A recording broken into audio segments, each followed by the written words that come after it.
कर सकते हैं। बच्चों को दिए गए पैसे वालिदैन इस्तेमाल कर सकते हैं। मेहमान हजरात बच्चों को पैसे देकर जाएं तो क्या वालिदैन इसे इस्तेमाल कर सकते हैं या फिर बच्चों पर खर्च करना ज़रूरी है? नाबालिग बच्चे को जो भी हदिया मिलता है, उसूल यह है, ज़ाब्ता यह है कि वो नाबालिग का है, उसको कोई भी इस्तेमाल नहीं कर सकता, हत्ता कि नाबालिग बच्चे की इजाज़त से भी इस्तेमाल नहीं हो सकता। लेकिन वालिदैन इतना कर सकते हैं, पहली कोशिश तो ये कि बच्चों ही के लिए उसको इस्तेमाल करें। दूसरा ये कि ये कर सकते हैं वालिदैन कि बतौर कर्ज वो इस्तेमाल कर सकते हैं। यानी वो बच्चों की अभी ज़रूरत नहीं है तो वालिदैन ने इस्तेमाल कर लिया इस नियत के साथ कि हम इतने पैसे बच्चों पे अपनी जेब से खर्च कर देंगे, और तो कर ही रहे होते हैं वालिदैन तो आमतौर पर। तो फिर इस नियत के साथ वालिदैन को इसकी शरीयत में इजाज़त है कि वो बच्चों का माल वक्ती ज़रूरत के लिए इस्तेमाल करें, इस नियत के साथ कि भाई हम ये रिटर्न कर देंगे, हमारा बच्चा है, कहीं भाग नहीं जा रहा, हम इसको दे देंगे ये। और ज़ाहिर है वालिदैन तो दे क्या देंगे, वो तो उससे ज़्यादा बच्चे पर लौटा देते हैं, तो इस नियत के साथ ये ठीक है। लेकिन प्रॉपर्टी वगैरह में अगर कोई बच्चे के पास प्रॉपर्टी मिली है, उसको कोई ऐसी कीमती चीज़ मिली है, तो फिर इसमें आप खुद से ये फैसला न करें। ये जो मैंने हुक्म बताया, ये जो ईदी और जेब खर्चियाँ छोटी बहुत मिल रही होती हैं, थोड़ी बहुत, उसके बारे में मैंने बताया आपको। बड़ी कोई प्रॉपर्टी हो तो फिर करीबी दारुल इफ्ता से दोबारा आप सवाल लिख के दोबारा रुजू करें कि प्रॉपर्टी बेचने की जरूरत क्या पेश आ रही है। और जी, तो आपने देख लिया कि मुफ्ती साहब क्या फरमा रहे थे कि वालिदैन बेचारे इतने मजबूर और लाचार हैं कि वो अपने बच्चे को जो ईदी या और कोई गिफ्ट्स वगैरह भी मिलते हैं या पैसा मिलते हैं, वो भी इस्तेमाल नहीं कर सकते। वो भी कर्ज के लेवल पे उनको जाना पड़ेगा, बाद में रिटर्न करना पड़ेगा जब बच्चा बड़ा हो जाएगा, और इस तरह की बातें कर रहे थे। लेकिन हमें जब भी किसी मुफ्ती को, किसी भी बंदे को सुने, तो हमें सबसे पहले ये सोचना है कि क्या दीन ने यही कहा, क्या नबी अलैहिस्सलाम ने इस हवाले से कुछ कहा। तो हमने सोचा कि ये वीडियो वायरल हो रही है तो इसके ऊपर क्यों ना रिव्यू दिया जाए और देखा जाए कि नबी अलैहिस्सलाम ने इस मामले के ऊपर क्या कहा। बहुत सारी अहादीस हैं जिसके अंदर ये बात आती है कि नबी इस्लाम ने मुख्तलिफ मौके के ऊपर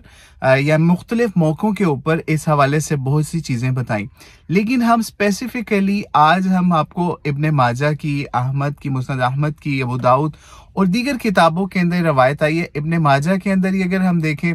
तो 2292 रवायत है कि एक बंदा नबी अलैहिस्सलाम के पास आता है, ठीक है, और वो क्या शिकायत करता है अपने वालिद की कि मेरे वालिद ने ना मेरी दौलत जो है ना वो सारी ख़त्म कर दी है। और आप अलैहिस्सलाम ने फिर उस शख्स को या उस लड़के को या उस बच्चे को क्या जवाब दिया? उसको ये जवाब दिया कि तुम और तुम्हारी दौलत दोनों तुम्हारे वालिद के हैं, और फिर ये भी कहा कि तुम्हारी औलाद तुम्हारी बेहतरीन कमाई है, ठीक है, और लिहाजा तुम इसमें से जो भी खर्च वाला मामला वो करो। और कमा क़ाल अलैहिस्सलाम, ये तो एक वाज़िया रवायत हमने आपके सामने पेश कर दी कि जो मुफ्ती साहब जो फरमा रहे थे, जो उसके समझ लीजिए टोटल अपोजिट है, ठीक है। और इसके अलावा भी कई रवायतें ऐसी, इवन अगर ज़ईफ रवायतों की तरफ या ऐसी रवायतें जिनको कुछ मुहद्दिसीन ने ज़ईफ भी कहा, कुछ ने हसन भी कहा, तो उसके अंदर तो इससे भी ऊपर के मामलात हैं, ठीक है। लेकिन हम उस साइड पे भी नहीं जा रहे ताकि आपको स्पेसिफिकली बता दें कि मुफ्ती साहब ने बहुत बड़ी गलती की है जो उन्होंने इस तरह का फतवा दिया है, या फिर समझ लीजिए उनकी तरफ से जहालत वाला मामला हुआ है। हम दावत इस्लाह पेश करेंगे मुफ्ती तारिक मसूद साहब को कि वो इस मामले से रुजू भी करें और ओवरऑल लोगों को इस हवाले से बाकायदा वीडियो बना के जवाब भी दें, बताएं भी कि भाई मेरे साथ ये मामला ज़हन से मेरे निकल गई थी, ये अहादीस या फिर ऐसे मामला जिसके अंदर नबी अलैहिस्सलाम ने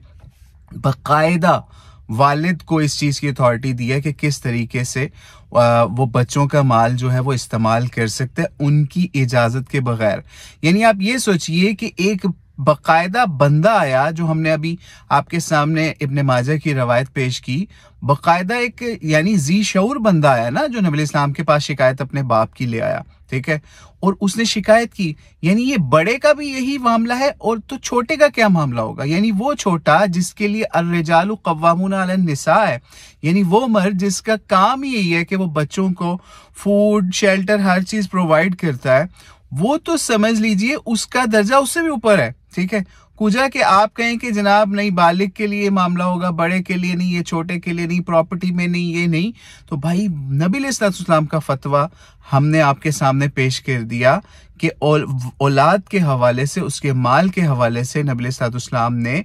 वालिद को खास तौर पे इस चीज की इजाजत दी हुई है कि जितना भी उसकी औलाद की वजह से माल आ रहा है वो उसके बाप की वजह से है, उसके वालिदैन की वजह से। तो बाप जो है उस माल को इस्तेमाल भी कर सकता है, और समझ लीजिए उसके हवाले से उसकी औलाद जो है ना वो उसके ऊपर कोई शिकायत, कोई किसी कोर्ट के अंदर, यहाँ तक नबी अलैहिस्सलाम से बड़ी अदालत कौन सी हो सकती है जिसके अंदर जाके एक औलाद ने, एक जी शऊर एक बंदे ने अपने वालिद के हवाले से बात कर दी। और एक तो बहुत रिकत आमेज वाक़या है, वो कभी वक्त मिला तो वो आप मौलाना इसहाक रहमतुल्लाह ने भी उस वाक़े को बयान किया था एक मरतबा, हमने एक लेक्चर के अंदर सुना था वो वाक़या। बहरहाल कुछ मुहद्दिसीन ने उसके ऊपर कलाम भी किया, लेकिन कुछ मुहद्दिसीन ने उसको समझ लीजिए हसन या सही के दर्जे पे भी लेके आए कि किसी तरीके से लड़के ने आके अपने वालिद के हवाले से, बूढ़ा था बेचारा उसका वालिद,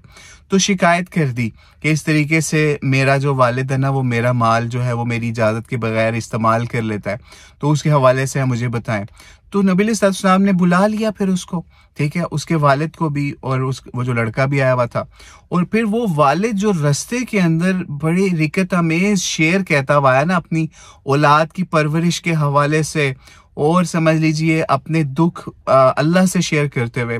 अल्लाह ने वो बातें वालिद की जो थी ना, जो औलाद के हवाले से वो कह रहा था, नबी अलैहिस्सलाम को वही के जरिए से बयान फरमा दी। तो जब वालिद आया तो नबी अलैहिस्सलाम ने कहा उस वालिद को